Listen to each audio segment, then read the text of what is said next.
우리나라에는요, 어디를 가든지 음식점이 대단히 많습니다. 백석동에도, 마두동에도, 장항동에도 우리가 살고 있는 인근에 마음만 먹으면 얼마든지 내가 원하는 메뉴를 먹을 수 있는 음식점이 많습니다. 그런데 음식점 간판을 자세히 보시면은요, 굉장히 자주 쓰는 어떤 하나의 수식어가 있어요. 뭐냐? 바로 원조라는 수식어예요. 이런 말 들어봤을 거예요. 원조김밥, 원조보쌈, 원조해장국, 원조국밥, 원조 순두부찌개, 원조백반. 그거 말고도 원조라는 말이 수식어로 쓰이는 곳이 굉장히 많이 있습니다. 그러면 원조라는 말은 뭘까요? 창시자라는 뜻이에요. 또는 어떤 일을 처음 시작한 사람. 예를 들면 원조 보쌈 하면 그 보쌈 만드는 레시피를 제일 먼저 시작했다 하면은 간판에다가 원조라는 말을 붙여 사용되게 되곤 합니다.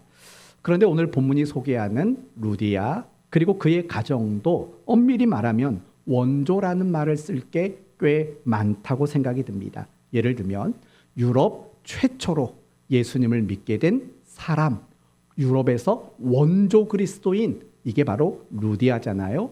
그리고 온 가족이 처음으로 복음화가 된 유럽의 첫 번째 가정, 원조라는 말을 쓸 수 있어요. 뿐만 아니라 유럽에 세워진 첫 번째 교회, 빌립보 교회의 모체가 된 가정이 바로 루디아의 가정이잖아요.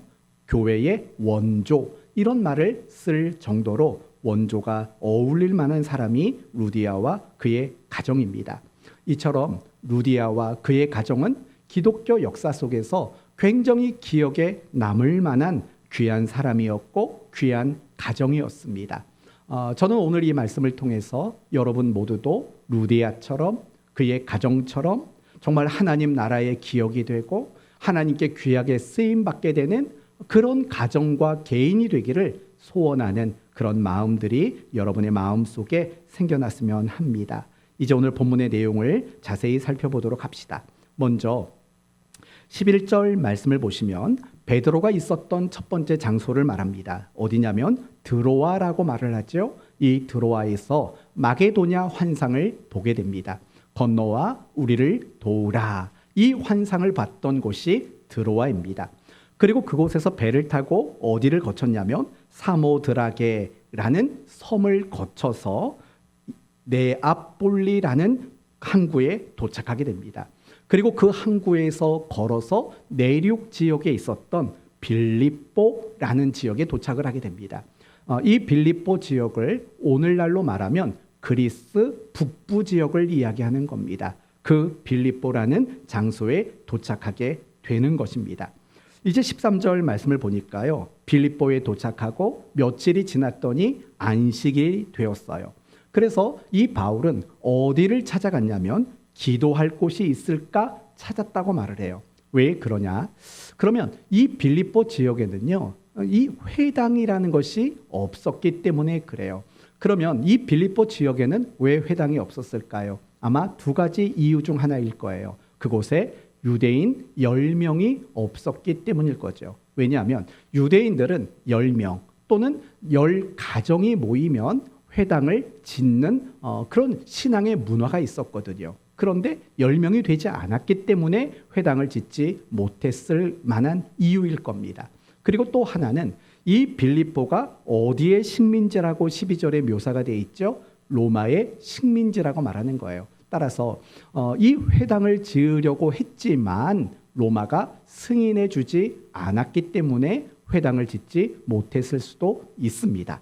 그래서 어떤 이유든지 간에 지금 바울은 회당을 찾아가려 했지만 회당이 없었던 관계로 기도하는 장소로 찾아갔다라는 거예요. 그런데 기도하는 곳이 어디였습니까? 강가라고 말을 해요. 13절을 보면 문 밖 강가에 가서. 왜 강가로 갔을까요? 유대인들은요, 이 강가라는 곳을 하나님 앞에 기도하는 장소로 여겨왔기 때문에 그래요. 그래서 회당이 없을 때 그들은 강가로 나가서 물가가 있는 곳에 나가서 하나님께 기도하는 그런 모습들이 그들에게 있었던 것입니다. 갔더니 누가 모여 있었냐면 몇 명의 여자들이 모여 있었어요. 그래서 바울은 그 강가에 모여 있는 몇몇의 여자들에게 예수 그리스도의 복음을 전한 거죠. 놀랍게도 유럽 지역에서 첫 번째로 복음을 들었던 사람들은 여성 소그룹이었다라는 거죠.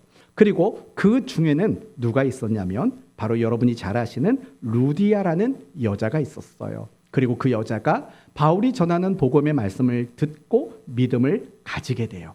유럽에서 첫 번째로 회심한 사람이라는 굉장히 감격적인 사건이 일어난 것이죠. 그리고 나서 이 루디아는 자신의 가족들에게 복음을 증거했고 가족들 모두도 믿는 자가 되어 세례를 받았습니다. 여기서 말하는 가족은 혈육만을 말하는 게 아니라 아마도 이 루디아는 사업을 하는 사람이었어요. 그래서 직원도 많았을 것이고 또 집에는 집안일을 돌보는 하인들이 있었을 거예요. 이 모든 사람들이 포함되어서 다 예수를 믿고 세례를 받게 돼요. 그리고 그 집을 바울에게 넘겨주죠. 넘겨주는 게 아니라 바울에게 거할 곳으로 제안을 하죠. 그래서 결국 훗날에는 이 루디아의 집이 결국은 유럽 빌립보 교회의 모체가 되는 아주 은혜로운 역사의 장소가 되게 되는 것입니다. 우리가 이런 말씀을 가지고 첫 번째로 생각해 볼 것은 이겁니다. 한 사람이 중요하다라는 것. 더 나아가서 한 가정이 너무나도 중요하다라는 것을 이 말씀을 통해서 확인할 수 있습니다. 먼저 루디아가 어떤 사람인지를 조금 더 세부적으로 살펴보겠습니다. 14절을 보시면 루디아에 대한 인적인 내용을 소개를 하고 있어요. 인적 사항을 소개하는데 이 사람은 어디에 있는 사람이래요? 두아디라 시에 있었던 사람이다 라고 이야기를 하고 있어요. 두아디라 성 출신이라는 거예요. 여기서 말하는 두아디라는 소아시아를 말하는 거예요. 소아시아. 바울이 1차 전도 여행 때 복음을 전했던 그 장소들 속에 해당되어 있는 곳, 그것이 두아디라 사람이라는 거예요. 그런데 우리는 보통 루디아라는 이름을 들으면 여성의 이름이라고 생각하잖아요. 어쩌면 루디아는 사람 이름이 아닐 수도 있어요. 그럼 이게 도대체 무슨 말이냐? 이렇게 생각하시면 돼요. 루디아라는 큰 시 안에 두아디라라는 성이 있었던 거예요. 그래서 이 루디아라고 부르는 것은 옛날에 여러분 요즘에는 이렇게 부르는 걸 제가 들어본 적이 없는데 어르신들은 이런 말을 옛날에 많이 들어보셨을 거예요. 어떤 옆집 애기 엄마를 보면서 뭐라고 그랬냐면 홍천댁, 부산댁, 충청댁 뭐 이렇게 부르고 들어본 경험이 여러분 있지 않습니까? 여러분 춘천댁 하면은 그 여자의 출신이 어디라는 거예요? 춘천에 그 고향이 있는 사람이라는 뜻이잖아요. 마찬가지예요. 루디아라는 것은요. 루디아라는 큰 시 바로 거기 출신의 여자. 그럼 우리 식대로 말하면 루디아 댁 뭐 이런 식의 의미일 수도 있다라는 거예요. 물론 루디아가 본명인지 아닌지 정확히 확인할 길은 없고 또 그게 그렇게 중요하지는 않아요. 그러면 두 번째로 루디아에 대해서 소개하는 내용이 뭐냐면 이렇게 이야기해요. 자색 옥감 장사라고 말해요. 자색 옥감 장사. 여기서 보면 알 수 있는 건 뭐냐? 이 여자 루디아는 사업을 하는 사람이라는 거예요. 근데 무슨 사업이었을까요? 옥감 사업을 하는 거예요. 옥감, 원단 사업을 하는 거예요. 그런데 자색 옷이래요. 자색 옥감이래요. 이 자색은요, 아무나 쉽게 접하는 옷감이 아니에요. 왕이나 귀족들, 그들이 입는 아주 고급진 원단을 말하는 거예요. 지금 이 루디아는요, 그렇게 고급진 원단을 판매하는, 그걸 물들여서 판매하는 그런 직업을 가졌던 사람이다. 이렇게 말하는 거죠. 따라서 루디아는요, 가난한 사람이었을까요? 굉장히 부자였을까요?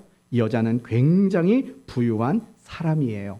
이걸 또 오늘 본문에서도 확인할 수 있는 게 뭐냐면 15절 마지막 부분에 보시면은요, 내 집에 들어와 유하라 라고 말을 해요. 바울과 그 일행을 자신의 집에서 머물도록 만들었다라는 거예요. 그러면 생각해 보세요. 바울의 일행은 몇 명이나 있었을까요? 최소한 4명 이상이었어요. 4명 이상이라고요. 최소한이.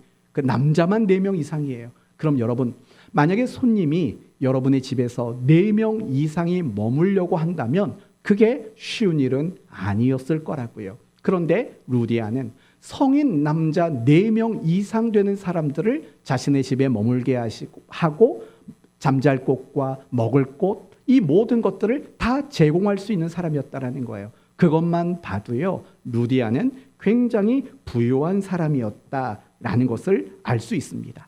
그리고 또 더불어서 알 수 있는 것은 뭐냐? 루디아는 아마도 과부였을 것 같아요. 과부. 그건 뭘 보면 알 수 있느냐? 오늘 본문을 보면은요, 15절에 보시면 그와 그 집이 다 세례를 받고 라고 말을 해요. 그 집이 개종을 했다라는 거예요. 예수 믿는 기독교 집안으로 개종을 했다라는 거예요. 그런데 누구에 대한 이야기가 없냐면 남편에 대한 이야기가 없어요. 여러분, 이렇게 종교를 바꾼다라는 거 오늘날에도 쉬운 건 아니잖아요. 한 가정이 종교를 바꿔요? 불교 다니던 사람이 교회를 다녀요? 또는 교회를 다니던 사람이 불교를 다녀요? 여러분, 그렇게 종교를 바꾼다는 건 예나 지금이나 쉬운 게 아니에요. 그리고 예전에는 그런 모든 결정권들은 사실은 누구에게 있었겠냐고요. 그 집의 가장이었던 남편에게 모든 결정권들이 있었을 거예요. 그러나 오늘 본문을 보면 이 루디아가 그 모든 것의 결정권자였던 것처럼 우리에게 소개한다고요. 그것을 본다면 루디아는 과부였을 수 있을 거예요. 뿐만 아니라 어디서 멀리서 온 바울과 그 일행을 자신의 집에 머물도록 만드는 이 일들을 너무 쉽게 결정했다라는 거, 이런 것들을 본다면 분명히 루디아는 과부였지 않았을까 생각이 듭니다. 그러나 이 루디아가 과부였느냐 또는 그가 얼마나 부자였느냐, 그거보다 더 중요한 게 있어요. 그것은 뭐냐면 루디아는 유럽에서 최초로 예수님을 믿은 사람이 되었다라는 점이에요. 14절 말씀을 다시 보시면 두아디라시에 있는 자색옷감 장사로서 하나님을 섬기는 루디아라고 말을 해요. 이 사람은 이방 여인이었어요. 그런데 하나님을 섬겼대요. 하나님을 섬겼대요. 그러던 과정에서 바울을 통해 복음을 듣고 이제 예수 믿는 자가 되었다, 이렇게 소개하고 있다는 거죠. 그리고 또 하나는 이 루디아의 가정이 이미 여러분에게 말씀드린 것처럼 유럽 최초의 빌립보 교회의 거점이 되었다라는 거예요. 여러분, 이건 굉장히 중요한 거예요. 여러분, 바울이 1차 전도 여행으로부터 3차 전도 여행에 이르기까지 그 중요한 전도 여행을 감당할 수 있었던 거점이 되었던 교회가 있어요. 그 교회가 어딜까요? 안디옥 교회예요. 소아시아 지역 중심으로 복음을 증거하는 일에는요, 안디옥 교회가 아주 중요한 거점의 역할을 했어요. 그런데 이제는 바울이 하나님의 이끄심을 따라서 유럽 지역에, 마게도냐 지역의 복음을 증거하잖아요. 그 복음을 증거하는 일에 있어서 가장 결정적이고 가장 중요한 거점의 역할을 했던 그 교회가 어디냐면 바로 빌립보 교회라는 거예요. 그 교회는 결국은 이 루디아라는 사람의 집에서부터 출발이 되었다라는 거예요. 그래서 여러분, 빌립보서 말씀을 보면 이런 말이 나와요. 빌립보서 4장에 그러나 너희가 내 괴로움에 함께 참여하였으니 잘하였도다. 빌립보 사람들아, 너희도 알거니와 복음의 시초에 내가 마게도냐를 떠날 때에 주고받은 내 일에 참여한 교회가 너희 외에 아무도 없느니라. 데살로니가에 있을 때에도 너희가 한 번뿐 아니라 2번이나 나의 쓸 것을 보내었도다. 이 말은 뭐냐면 바울이 마게도냐의 여러 지역을 다닐 때마다 재정적으로 필요한 게 있었지 않습니까? 그럴 때마다 누가 힘이 되어줬냐면 이 빌립보 교회가 아주 큰 힘이 되어줬다라는 거예요. 그래서 바울은요, 빌립보 교회의 그 마음과 그 정성 때문에 너무 큰 힘을 얻었다라는 거예요. 바로 그렇게 중요한 역할을 했던 교회가 빌립보 교회고, 그 빌립보 교회가 바로 루디아의 집에서부터 출발이 되었다라고 말하는 거죠. 이처럼 루디아와 그의 가정은 어떤 사람들이냐면 하나님의 나라를 위해서 정말 귀하게 쓰임받은 사람들이었다라는 거예요. 하나님의 나라의 정말 기독교 역사 속에서 너무 중요하게 기억되는 사람들이었고 가정이었다라는 거예요. 그럼 여기서 우리가 알 수 있는 것은 뭐냐? 하나님은 한 사람을 쓰셔요. 그리고 또한 하나님은 한 가정을 쓰시는 하나님이시라는 거예요. 이 부분을 여러분에게 조금 더 세부적으로 설명을 드리면 이런 거죠. 하나님은 각 시대마다 한 사람을 통해서 동역자 삼으시고 그를 통해 하나님은 일하시는 분이세요. 예를 들면 노아 시대 이후에도 여전히 사람들은 타락했어요. 그래서 하나님은 무엇을 계획하셨냐면 믿음의 사람들을 만들 것을 계획하셨어요. 그래서 그 믿음으로 특징되고 믿음으로 정의가 되는 사람들을 만드시는 그 일에 하나님은 누구를 부르셨을까요? 아브라함을 부른 거죠. 그래서 우리는 아브라함을 뭐라고 부르냐면 믿음의 조상이다라고 부르는 거예요. 믿음의 사람들을 만드는 그 일들을 위해서 하나님은 아브라함을 부르신 거죠. 또 하나님은 애굽에서 종노릇하고 있던 이스라엘 백성들을 해방하고 그들을 적과 꿀이 흐르는 약속된 가나안 땅을 얻도록 하는 그 일들을 위해서는 어떤 한 사람을 불렀을까요? 모세라는 한 사람을 부르셨다라는 거예요. 뿐만 아니라 하나님은 이방인들을 구원하기 위해서 하나님은 한 사람을 부르셨는데 그 한 사람이 누구였다는 겁니까? 바울이라는 사람이었다라는 거예요. 저는 하나님이 한 사람을 소중히 여기고 그 한 사람을 불러서 그 한 사람을 동역자 삼으시고 그 한 사람을 통해서 일하시는 분이라는 걸 생각할 때마다 떠오르는 한 사람이 있어요. 그 사람이 누군지 아세요? 바로 거라사인 지역에 귀신 들렸던 사람이에요. 이 이야기를 여러분에게 설명해 볼게요. 예수님이 배를 타고 거라사인 지역에 도착했어요. 도착하자마자 예수님 앞에 등장했던 사람이 귀신 들린 한 남자였어요. 그런데 이 사람은 보통 귀신이 아니었나 봐요. 사람들이 막 묶어놔도 다 풀고, 그래서 이 사람은 외딴 곳에 혼자 갇혀서 묶여서 그렇게 살 수밖에 없는 사람이었어요. 그 사람에게 어떤 귀신이 들렸대요? 군대 귀신이 들렸다라고 말할 정도로 굉장히 강력한 제압을 받았던 사람이에요. 그런데 예수님은요, 말씀 한마디로 그 사람에게서 귀신을 쫓아내서 그 사람이 온전한 사람이 되도록 만들었어요. 그런데 이 소문을 다 듣고 마을 사람들이 예수님께 나와요. 그리고 뭐라고 말하냐면 예수님 감사합니다. 우리 마을에 들어오세요. 하지를 않았어요. 그럼 어떻게 했어요? 예수님 빨리 떠나십시오. 오직 우리 마을에 들어오지 마십시오. 라고 예수님을 내쫓아 버렸다고요. 왜 그랬을까요? 그 군대 귀신 들렸던 자 몸 안에 있었던 귀신들이 돼지떼에 들어갔고 그게 2천여 마리라고 나오죠. 그게 다 물에 빠져 몰살을 당했어요. 그러니까 예수님이 자기 마을에 들어오면 더 큰 손해와 더 큰 손실이 있을 거라고 예측한 거죠. 그러니까 가세요. 그런 뉘앙스로 예수님을 쫓았어요. 근데 예수님은요, 신기하게도 단 한 번도 그 사람들을 설득하지 않아요. 갈까 말까 망설이지를 않아요. 그냥 뒤돌아서서 가버리셔요. 왜 그랬을까요? 예수님이 그 거라사 지역을 포기했기 때문일까요? 그렇지 않다라는 거예요. 그곳에 누가 있기 때문에 그래요? 바로 귀신 들렸다가 하나님의 말씀으로 복음으로 온전하게 된 그 한 사람이 그곳에 남아 있었기 때문에 그래요. 하나님은요, 많은 사람, 다수, 사실은 그런 것만을 원하는 분이 아니세요. 정말 하나님은요, 단 한 사람을 통해서도 나라를 바꿀 수 있고 단 한 사람을 통해서도 역사를 바꾸실 수 있는 바로 그런 하나님이라는 거예요. 그래서 성경을 보면은요, 각 시대마다 하나님이 동역자로 불러서 사용하셨던 그 한 사람들이 얼마나 많은지 몰라요. 예를 들면 누가 있어요? 사무엘, 여호수아, 요아스, 히스기야, 호세야, 느헤미야, 에스라, 세례 요한, 많은 그 한 사람들이 그 역사 속에서 하나님과 동역자가 되어서 귀하게 쓰임을 받았다라는 거예요. 하나님은 각 시대마다 바로 그런 한 사람을 찾으시는 거예요. 그리고 오늘 이 자리에 있는 여러분 모두가 그런 한 사람이 되기를 하나님은 원하고 계셔요. 하나님의 동역자가 돼서 묵묵히 하나님의 그 계획과 뜻을 이루는데 쓰임받는 그 한 사람을 찾으셔요. 이 말이 무슨 말인지 알아요? 지금이 여러분이 그 한 사람이라면 끝까지 그 한 사람의 자리를 지키셔야 된다는 거예요. 여러분이 맡겨진 그 사명과 그 책임을 가볍게 여긴다면 어쩌면 더 이상 그 일에 있어서 여러분이 그 한 사람이 되지 못할 수도 있기 때문이에요. 중요한 것은 뭐냐? 하나님은 루디아 한 사람을 통해서 유럽의 복음의 문을 활짝 여신 것처럼 하나님은 여전히 루디아 같은 한 사람이 되기를 원하신다라는 거예요. 더 나아가서 하나님은 각 시대마다 루디아의 가정과 같은 한 가정을 통해서 일하시는 거예요. 하나님이 세상을 창조하셨어요. 그리고 인간에게 뭐라고 말씀하셨습니까? 너희는 생육하고 번성하고 땅에 충만하고 땅을 다스리라고 말한 거예요. 하나님 자기 자신이 만들어 놓은 온 세상을 관리하는 그 책임을 아담이라는 가정에게 맡기셨다라는 거예요.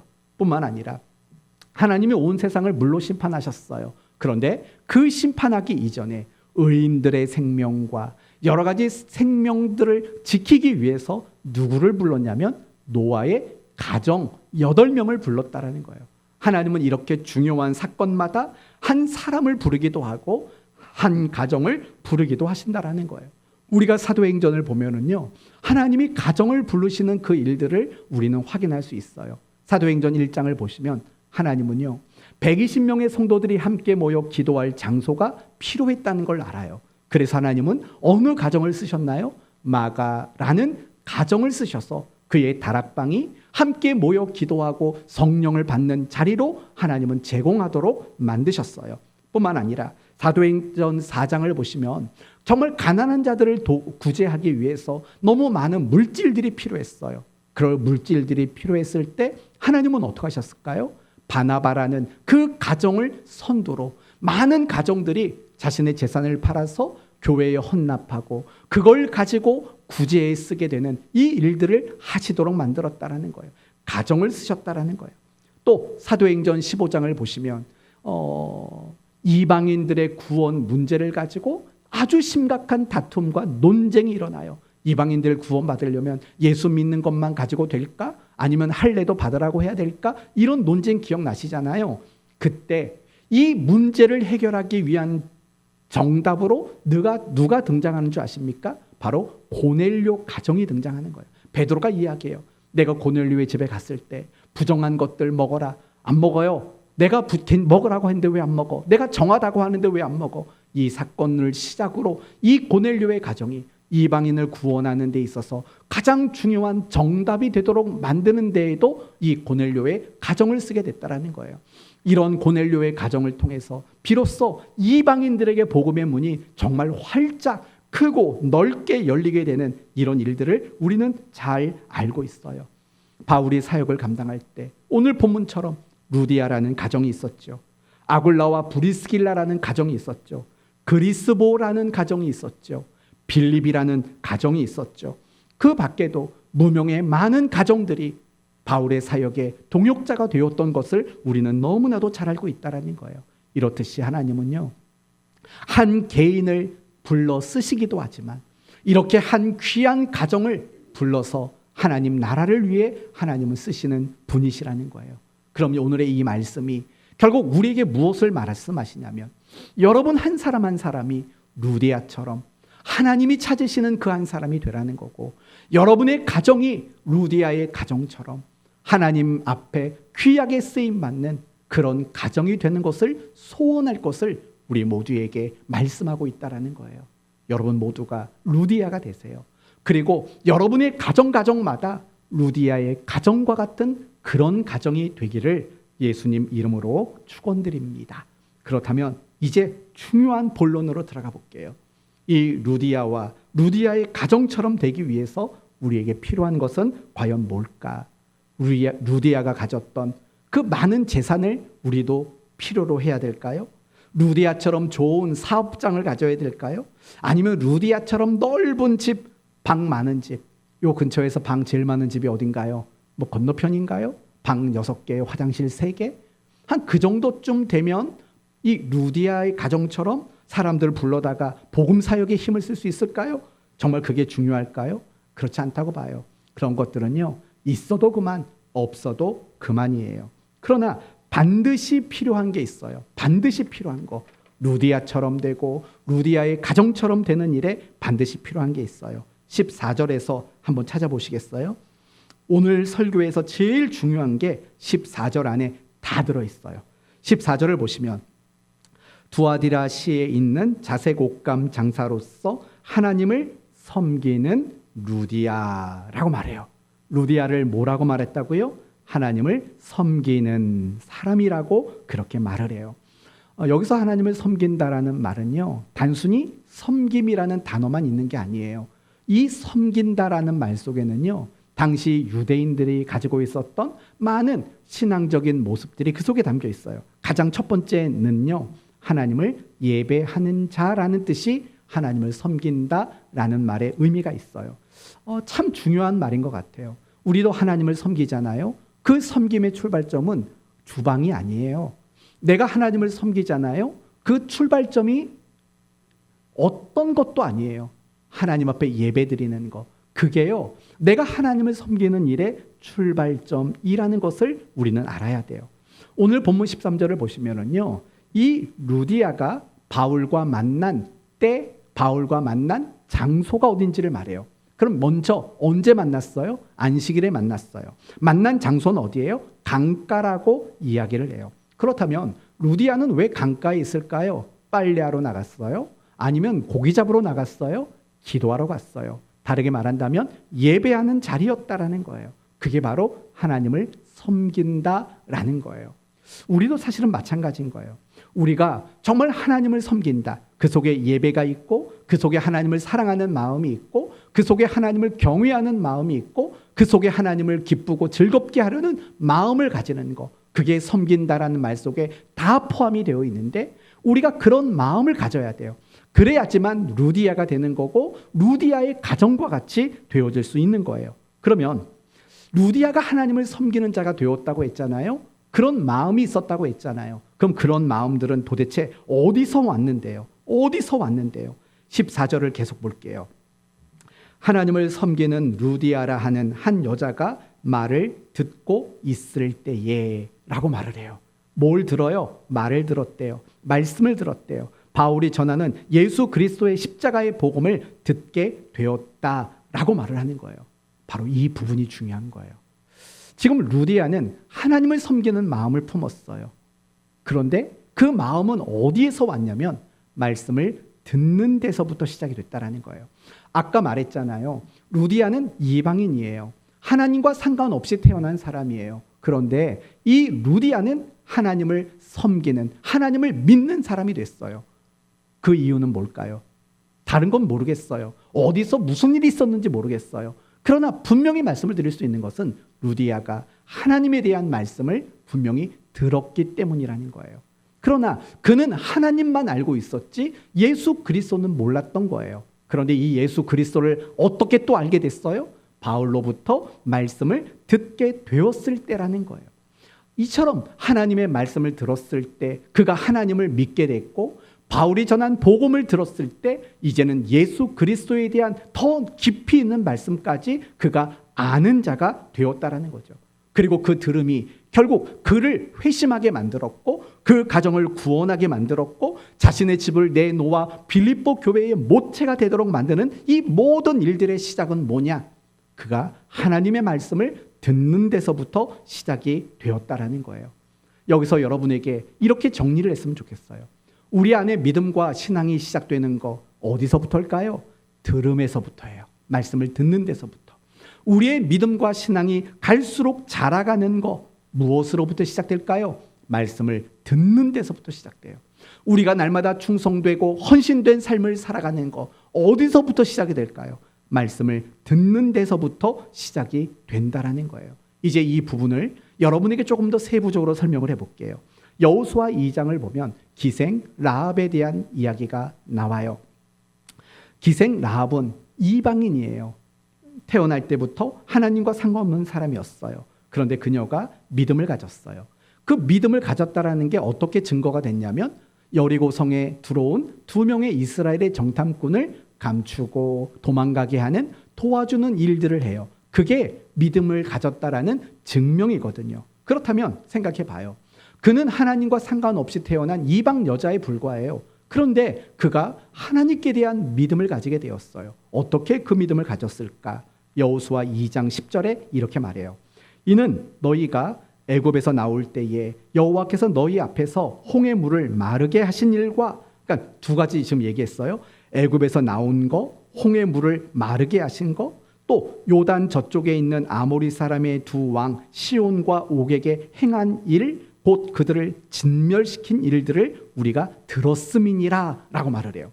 그러면 라합이 믿음과 신앙이라는 것을 갖게 된 그 근거가 뭐라고 말하냐면 하나님이 행한 거, 하나님이 행하실 거, 뭐 그런 말씀에 대해서 자기가 전에 들었기 때문이다 이렇게 말하는 거예요. 그의 믿음의 시작은 듣는 데서부터 시작이 됐다라는 거예요. 이건 뭐 다른 사람 얘기 안 하고 여러분 자신만 봐도 마찬가지예요. 지금 여러분은 믿는 사람이잖아요. 안 믿는데 여기 나와 있지도 않잖아요. 여러분 모두는 믿음을 시작한 사람들이에요. 그렇다면 여러분의 그 믿음은 어디서 시작이 되셨나요? 그냥 갑자기 하늘에서 믿음이 뚝 떨어졌어요? 아니라고요. 우리가 믿음을 시작하게 된 그 출발점은 반드시 하나님의 말씀, 예수 그리스도의 복음이라는 것을 들었을 때 우리는 믿음을 가지게 돼요. 이걸 극단적으로 말해볼게요. 저희 딸이 저한테 가끔씩 하는 말이 왜 아빠는 맨날 극단적이야? 극단적이래요 저한테. 예를 들면 그런 거예요. 아빠 피곤한데 학원 갈까 말까? 그럴 것 같으면 학원을 때려쳐. 제가 늘 그렇게 말하거든요. 그러면 맨날 저한테 극단적이래요. 그래서 제가 극단적으로 한번 여러분한테도 말해볼게요. 여러분 하나님의 말씀을 듣지 않으면 누구도 믿음이라는 걸 갖지 못하게 돼요. 이건 극단적이어도 되죠? 맞는 말이니까. 그래서 로마서 10장 17절에는 이런 말이 나오는 거예요. 그러므로 믿음은 들음에서 나고 라는 말이 나오는 거예요. 나의 믿음과 나의 신앙의 시작은 반드시 들음에서부터 돼요. 그러면 또 생각해 볼 건 뭐냐? 그럼 내 믿음이 성장하는 거, 내 믿음이 자라가는 거, 그건 무엇으로 가능할까요? 많은 그리스도인들은 뭔가 좀 착각해요. 뭐라고 착각하냐면 어떤 기적을 보면, 어떤 표적을 보면 내 믿음이 자라갈 거라고 생각이 들어요. 하지만 그럴까요? 여러분, 만약에 여러분 눈앞에서요, 안진뱅이가, 진짜 안진뱅이가, 태어날 때부터 안진뱅이가 벌떡 일어나는 기적을 봤다고 쳐요. 그러면 여러분의 믿음은 성숙해질 것 같아요? 여러분의 믿음이 좋아질 것 같아요? 절대 그런 일 일어나지 않아요. 그건 뭘 보면 알 수 있느냐? 예수님의 3년의 공생애를 보시면 알 수 있어요. 예수님은 3년 동안 얼마나 많은 기적을 일으켰냐고요. 보리떡 5개, 물고기 2마리, 이번 주에 이 설교할 건데 5,000명 먹이고 12바구니를 남겼다고요. 물을 뭘로 바꿨어요? 포도주로 바꿨다고요. 물을 포도주로 바꿨어요. 제가 재미난 영상을 하나 봤어요. 어떤 여자가 차 안에서 술을 마시다가 경찰한테 걸렸어요. 뭘 마시네요? 물 마신대요. 그러니까 경찰이 이리 줘보라고 해서 맛을 봤더니 술이에요. 그랬더니 그 여자가 깜짝 놀라면서 뭐라 그런지 알아요? 오, 주님, 여기서도 그 기적을 일으키셨군요.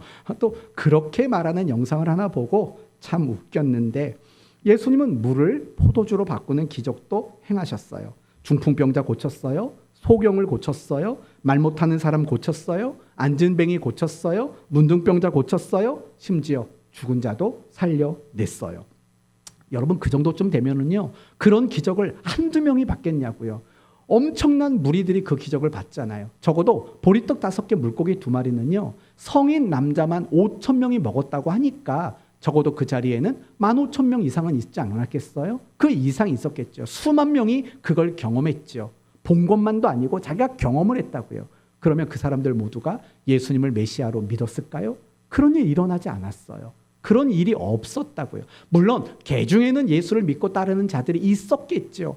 그러나 적어도 분명한 것은 그 보리떡을 먹은 15,000명, 15,000명, 2만 명 되는 그 사람들이 모두가 다 믿음을 갖게 된 건 아니라는 건 분명하잖아요. 심지어 이런 모든 기적과 표적의 중심에 있었던 사람들이 누구예요? 12명의 제자들이에요. 그렇다면 그 12명의 제자들은 가장 중심에서 기적과 표적을 봤으니까 믿음이 대단했어야 되잖아요. 그러나 예수님의 제자들도요, 예수님이 어떤 메시아인가에 대해서 제대로 알지를 못했다라는 거예요. 그러니까 우리가 기적을 보고 어떤 표적을 경험한다고 우리의 믿음이나 신앙이 자라가는 건 아니라는 걸 알게 돼요. 그러면 도대체 우리 믿음은 어떻게 자라가는데요? 이렇게 말해야 돼요. 들을 때 믿음이 자라나는 거예요. 하나님의 말씀을 제대로 들을 때 우리의 믿음은 자라게 되어 있다라는 거예요. 오늘 본문의 루디아를 다시 생각해 봐요. 그가 이방인이었어요. 그런데 하나님을 섬기는 자가 됐어요. 왜 그랬을까요? 들었기 때문이에요. 들었기 때문에. 그러나 바울을 만나기 전까지는 그의 믿음은 온전하지 못했어요. 왜냐? 예수 그리스도, 하나님이 계획하고 계신 예수 그리스도에 대해서는 전혀 아는 바가 없었어요. 그의 믿음과 신앙은 온전하지 못했어요. 그러나 바울을 통해서 바울이 전한 말씀을 듣고 난 다음에는 그가 진정한 믿음을 가진 자로 자라가고 성장하게 됐다라는 거예요. 무엇이 그렇게 만들었는데요? 들음을 통해서 그가 하나님을 아는 자가 됐고, 들음을 통해서 그가 예수 그리스도까지 아는 자리로 그가 성장하고 자라갔다라는 거예요. 바로 그 들음이 제일 중요한 거예요. 정말 내가 하나님을 섬기는 자가 되는 것, 그 모든 것의 출발점은 결국에는 하나님의 말씀을 듣는 데서 그 출발점이 시작이 되는 거예요. 참고로 여기서 말하는 듣는다라는 것은 지금 여러분이 설교를 듣는 귀에만 해당되는 게 아니에요. 눈으로도 보면서 들을 수도 있고요. 여러분이 마음으로 묵상하면서 들을 수도 있고요. 우리 교회 성도들이 자주 하는 암송을 하면서도 여러분은 하나님의 음성을 들을 수가 있는 거예요. 하나님의 말씀을 접하는 모든 방법을 듣는다라고 표현할 수 있다라는 거예요. 결국 그런 거예요. 내가 말씀을 사랑하고 내가 말씀을 가까이 하고 날마다 말씀을 청종하는 자가 되는 거, 그럴 때 우리의 신앙은 자라게 되는 거예요. 반대로 말하면 하나님의 말씀을 사랑하지 않고 하나님의 말씀을 가까이 하지 않고 멀리하고 놓친다면 여러분의 신앙과 믿음은 절대 자라질 않아요. 자라지 않는 정도가 아니죠. 무너지고 흔들리고 모래 위에 지은 집이 되고 바람에 나는 겨와 같은 사람이 되어질 수밖에 없는 거예요. 이렇게 생각하면 어떨까요? 말씀을 들음에 실패하면 여러분의 신앙의 실패와 바로 연결된다라고 이해하시면 좋을 것 같아요. 여러분이 루디아의 가정, 그리고 루디아와 같은 사람이 되기를 원한다면 다른 것보다 중요한 것은 하나님의 말씀을 듣는 것이 제일 필요하고 제일 중요하다라고 확신을 가지셔야 돼요. 그런데 좀 찜찜하죠? 왜 찜찜할까요? 아니, 말씀을 듣는다고 진짜 다 믿음이 생기는 것도 아닌 것 같고, 말씀을 듣는다고 믿음이 자라가는 것도 아니라고 생각이 들 때가 있어서 그래요. 예를 들면 여러분에게 예를 들었던 여호수아 2장을 보면 여리고성 사람들에 대한 이야기가 나와요. 여러분, 기생 라합만 하나님에 대한 이야기를 들었을까요? 그렇지 않습니다. 그 여리고성에 살던 모든 사람들이 하나님의 말씀을 들었어요. 이런 표현이 나와요. 우리가 듣자 곧 마음이 녹았고 너희로 말미암아 사람이 정신을 잃었나니.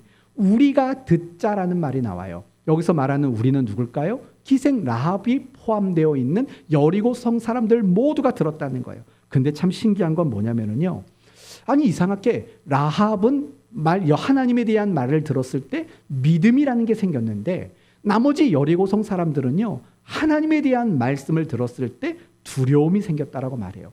똑같이 들었는데 한 사람은 믿음이 생겼고 똑같이 들었는데 다른 사람들은 두려움이라는 게 생겼다라는 거예요. 또 생각해 볼까요? 여러분, 예수님의 제자들도 예수님에게 3년 동안 말씀을 들었잖아요. 남들이 듣지 못한 것까지 들었다고요. 예수님이 누군가에게 비유로 말했어요. 그리고 그 사람들을 돌려보내놓고 예수님이 제자들에게 이 비유의 뜻은 이런 거야 해석을 해주셨잖아요. 그게 마태복음 13장에 나오는 다양한 비유들의 모습 속이 다 그런 것들이에요. 사람들에게는 비유만 했고 제자들은 따로 불러놓고 그 비유가 무슨 뜻인가지도 설명해 줬다고요. 근데 이상한 건 그렇게 말씀을 다 들었는데도 불구하고 가룟 유다는 예수를 팔았고 베드로는 예수님을 3번 모른다고 부인했고 나머지 제자들은 예수님을 버리고 도망을 쳤다고요. 그렇게 3년 동안 들었는데도 불구하고 별로 그 사람들이 나아져 보이지는 않다라는 거예요. 근데 이런 똑같은 얘기가 우리에게도 있는 거예요. 우리도 신앙생활을 지금까지 하면서 얼마나 말씀을 많이 들었겠냐고요. 그런데 안타까운 건 내가 지금까지 들은 것만큼 내 믿음이 성장한 것 같지는 않다라는 거예요. 여러분, 우리나라에서 박사 학위를 따려면 몇 년을 공부하면 될까요? 대학 4년, 대학원 3년, 그리고 박사 과정 밟는 한 4년, 5년, 그 정도 10년 정도면 우리나라에서 얼마든지 박사를 딸 수가 있어요. 그러면 우리가 신앙생활을 만약에 10년 동안 열심히 했다면 우리도 그 열심히 한 것만큼 어떤 결과물들이 나와야 되잖아요. 우리 믿음이 신앙이 엄청나게 자라가서 어떤 뭐 윤곽이 나와야 되잖아요. 근데 내가 10년을 신앙생활을 해도 별로 내가 달라진 것 같지 않다고 느끼는 성도들이 의외로 많을 거라고요. 또는 이렇게 생각해 봐요. 제가 여러분에게 자주 예를 드리는 건데 같은 교실에서 같은 시간, 같은 책을 가지고 같은 선생님에게 같은 시간 동안 같은 내용을 가지고 공부를 해요. 그러면 그 속에 있는 학생들은 다 똑같은 공부의 실력을 가질까요? 또 그것도 아니에요. 아니 초등학교 6년 나왔지만 또 중학교 3년을 똑같이 나왔지만 이게 이 수행 능력이 이 학업의 능력이 천차만별이라고요. 그러니까 학교에 가면 1등급, 2등급, 3등급 뭐 이런 식으로 아이들의 성적을 등급별로도 나눠놓게 되잖아요. 똑같은 학교 다녔는데 똑같은 선생님한테 똑같은 내용 배웠는데 그렇게 달라진다고요. 그럼 뭐가 문제인데요? 문제는 하나밖에 없어요. 듣긴 들은 거예요. 그러나 올바르게 듣지 못했기 때문인 거예요. 그럼 이제 끝으로 여러분에게 이 말씀을 드리고 마치려고 해요. 올바르게 듣는다는 건 뭘까요? 그럼 설교만 놓고 얘기해 봅시다. 여러분이 이 설교 시간에 올바르게 듣는다는 건 뭘까요? 졸지 않는 거? 딴 생각하지 않는 거? 메모하면서 열심히 듣는 거? 이런 거 정도면 올바르게 듣는다고 말할 수 있을까요? 그렇지는 않아요. 물론 저는 여러분이 말씀 듣는 시간에 졸지 않기를 바라요. 그리고 여러분이 말씀 듣는 시간에 딴 생각하지 않았으면 좋겠어요. 제가 개척한 지 20년 돼 가잖아요. 목회한 지는 30년이 넘는다고요. 성도들의 표정만 보면은요, 무슨 생각하고 있는지를 알아요. 내가 가스불 켜놓고 왔나, 안 꺼놓고 왔나, 내가 집에 가서 뭐 먹을까, 이런 고민하고 있는 표정들도 다 보인다고요. 그렇지 않을 것 같아요? 그래요. 다 그렇게 보여요. 그런데 졸지 않아요. 딴 생각하지 않아요. 메모까지 열심히 해요. 그 자체는 올바로 듣는 게 아니에요. 그러면 올바로 듣는 게 뭐냐? 이 한 가지가 전제돼야지만 올바르게 듣는다고 말할 수 있어요. 그게 뭐냐? 내가 말씀을 들을 때 내가 그 말씀대로 살겠습니다라는 다짐이 그 속에 있을 때, 그 다짐이 있는 상태에서 말씀을 듣는 게 올바르게 듣는 거예요. 이제 이 부분이 오늘 본문 안에서 얼마나 멋지게 설명이 되는지 보세요. 14절 말씀을 다시 한번 보시면, 중간에 보시면 한 여자가 말을 듣고 있을 때에 라고 말을 해요. 한 여자가 말을 듣고 있대요. 여기서 듣는다라는 말은요, 뭐 이런 말 하면 좀 이상하지만 미완료 과거 동사예요.